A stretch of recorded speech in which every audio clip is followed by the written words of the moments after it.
What's up, everybody? Today we are going to talk about how to talk about me without sounding conceited. Now, you could talk about me all you want, and that'll be great because I won't sound conceited if you do that, but I want you to talk about you without sounding conceited. You see, this is a major fear that a lot of people have is, how do I talk about myself? Specifically, if you have a personal brand, this video is for you because you definitely have at some point faced this fear. I'm so scared to sell myself or to talk about myself. It's so awkward. I don't know how to do it. My friends, this is how you talk about yourself proudly and boldly and strongly without coming across as conceited or full of yourself or whatever it is that you're afraid of. So let's talk about how to talk about you without sounding conceited. Of course, I've got 3 things for you. I'm going to deliver on them. And we're going to start right here with this beautiful picture of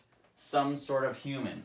Is it a man? Is it a woman? I'm not really sure. Let's just call them person. Okay, that's what this is. So we've got this person and they want to talk about themselves, but how are they going to do that without feeling so full of themselves or without having this fear that people are going to talk about them and say, all that they do is talk about themselves? Here's what I want you to do.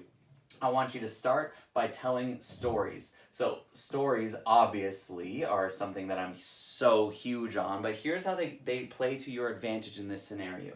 You tell stories about other people or other opportunities or scenarios that you've even been a part of. It could be a story about yourself, but when it's in the context of a story, it feels like it's something that has happened to you. It feels like it's something that's coming from outside that's coming into you. It doesn't feel like, when you're a listener, like you're telling me something about yourself that you really want to get out there. Now, some people do tell stories like that. They say, hey, let me tell you about the time that I saved, the boy from the lion because I'm such a hero. And we'll get to that in the next point, actually. Because you can tell stories, even like that don't sound conceited. You don't sound full of yourself because you're just telling a really captivating story.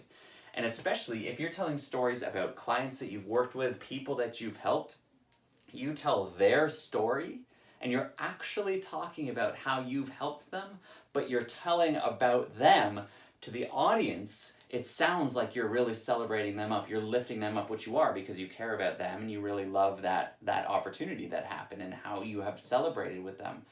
But to us, it doesn't sound conceited.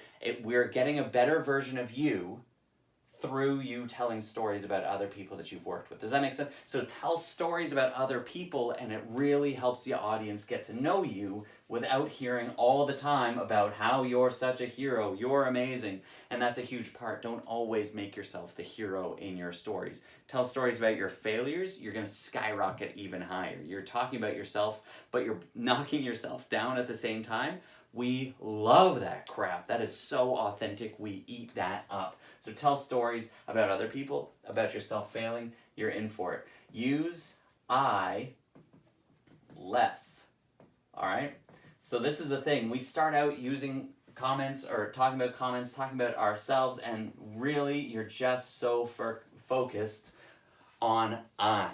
All of your sentences start with I. All of your experiences start with I. All of your opinions start with I. And this goes back to like basic high school English class. You can't write an essay with I in it. Do you know why that is? Because we don't care what your opinion is in that sentence. You wrote the paper. You handed me the paper. I know it's your opinion. You don't have to tell me I think this. Reword your sentence, restructure it, and tell it in a more creative way. The more creative you get with this, the more engaging it's going to be. We know it's your opinion at this point. So instead of using I, use we, use us, use you, use them. Whatever you want to use as a personal pronoun to kind of engage the story or make it bigger, you can use that. But you don't even have to use those things. You can talk about the scenario. You can say, I think that this is wrong, but you can just say, this is wrong. Because it's coming from your account, from your mouth, we know that it's coming from you. And it's okay. But the less that you use I, the less conceited we're going to think, and the less we're actually going to take that as a personal offense from you to us. It's just going to come out, and then you can go from there into the conversation. Finally, tell stories, use I, yes, or less, and this one's great, be frickin' curious. Be a curious person.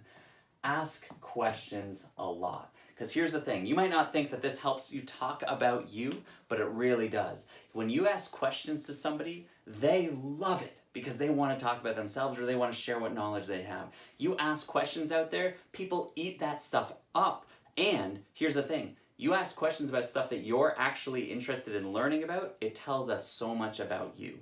I'm not going to ask many questions about things that I don't care about. I'm really not. But when I engage in asking questions more about business, more about speaking, storytelling, creativity, any of these elements that really captivate me, you're getting a better picture of who I am. And just by asking questions, by being genuinely curious, you're getting to know about me, and I'm not telling you anything about me. You be curious, and you will tell your audience so much about you without ever filling yourself up or pumping your own tires. It's a fabulous technique, and one that really goes a long way. So you want to talk about me without sounding conceited? Tell stories, use I less, and be curious, my friend. And you will boost yourself up without ever having to show up like that and feel like you're really like standing up and being stronger than anything. None of that is going to happen. You're going to show up, you're going to talk about you a lot, and your audience is going to love you for it. All right, we'll talk again soon.